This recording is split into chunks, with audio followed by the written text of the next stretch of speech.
मेरे तो भाग्य फुट गए। कैसे आदमी से मेरी शादी हो गई। मेरा पति तो किसी काम का नहीं है। पता नहीं वो कौन सी मनहूस घड़ी थी जब मेरी शादी इस आदमी से हुई थी। देविका के रोने की आवाज सुन रोहन नींद से जाग जाता है। हे भगवान, पता नहीं ये आधी रात को मेरी पत्नी को कौन सा दौरा पड़ जाता है। अब ना ये खुद सोएगी और ना ही मुझे सोने देगी। अरे भविष्य की चिंता में मेरी रातों की नींद उड़ी हुई है और तुम मजे से सोना चाहती हो। कौन सा भविष्य और किस बात की चिंता है तुम्हें? सब कुछ तो ठीक चल रहा है। क्या खाक ठीक चल रहा है? अभी अभी मैंने सपना देखा कि ससुर जी ने दुकान और ये मकान मोहन भाई साहब के नाम कर दिया है। और मेरी जेठानी तारा मुझे धक्के मार के इस घर से निकाल रही है।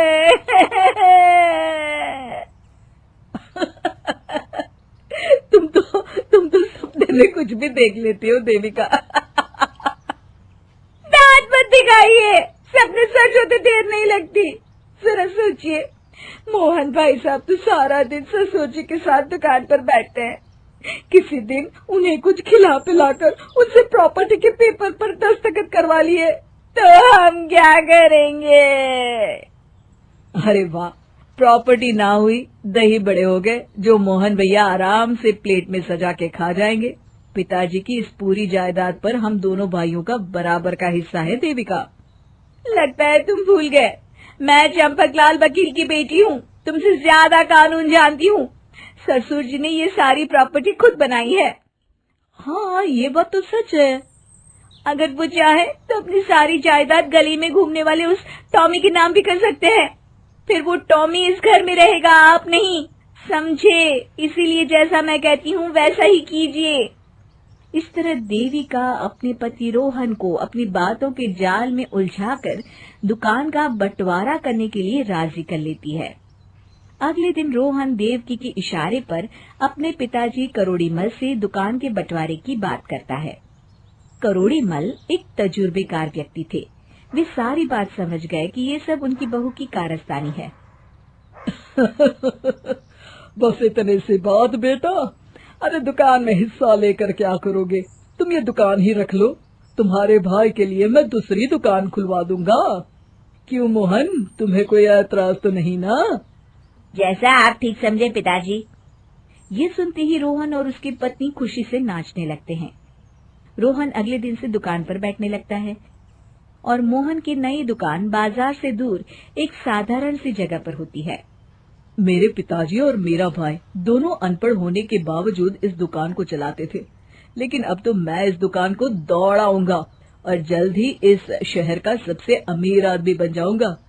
आखिर मैं डिग्री वाला जो हूँ। लेकिन हुआ ठीक उल्टा।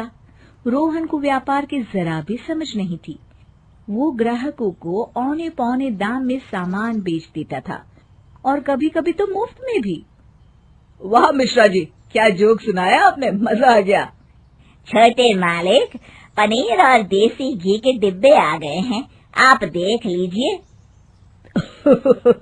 रोहन बाबू, घी की खुशबू तो बहुत अच्छी है। हमारे यहाँ का घी खरीदने तो लोग दूर दूर से आते हैं। एक घी का पीपा आप भी लेते जाइए। अभी मेरे पास इसके खरीदने लायक पैसे नहीं है। अरे अरे, ये कहकर आप मुझे शर्मिंदा कर रहे हैं मिश्रा जी। आपकी अपनी दुकान है, मेरी तरफ से उपहार समझ कर ले जाइए। अब तुम इतनी जिद कर रहे हो तो मैं घी का एक पीपा ले ही जाता हूँ। दुकान के नौकर बहुत चालाक थे।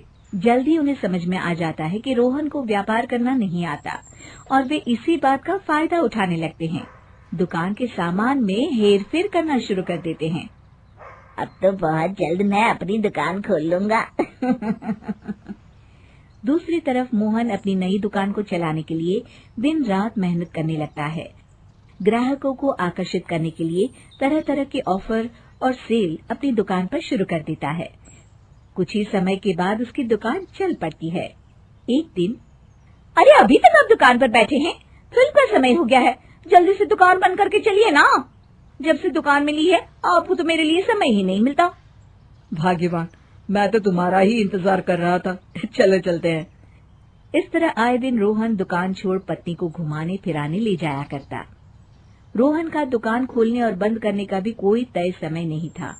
ग्राहक जब भी कभी इस बात की शिकायत करते तो उल्टा वो उन्हें ही दो बातें सुना देता था।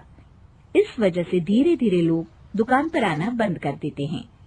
फिर एक दिन, रोहन बेटा, ये तुम्हारे दुकान की उधारी का बिल आया है, कल उसे चुका देना। उधारी का हिसाब देख रोहन को दिन में ही तारे नजर आ जाते हैं। अरे मर गया रे पिताजी, ये तो बहुत ज्यादा है। मैं इतने पैसे कहाँ से लाऊंगा? दुकान तो घाटे में चल रही है।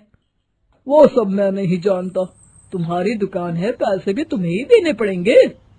अरे नहीं नहीं पिताजी, ये दुकान चलाना मेरे बस की बात नहीं है।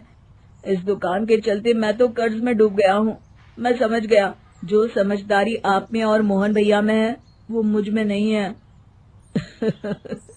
चल अच्छा हुआ नालायक, अब तो तेरे सर से बंटवारे का भूत उतर गया ना, जल्दी ही अकल आ गई तुझे। अरे एक पिता कभी अपने बच्चों के साथ नाइंसाफी नहीं कर सकता, ये भरोसा हर बेटे को होना चाहिए।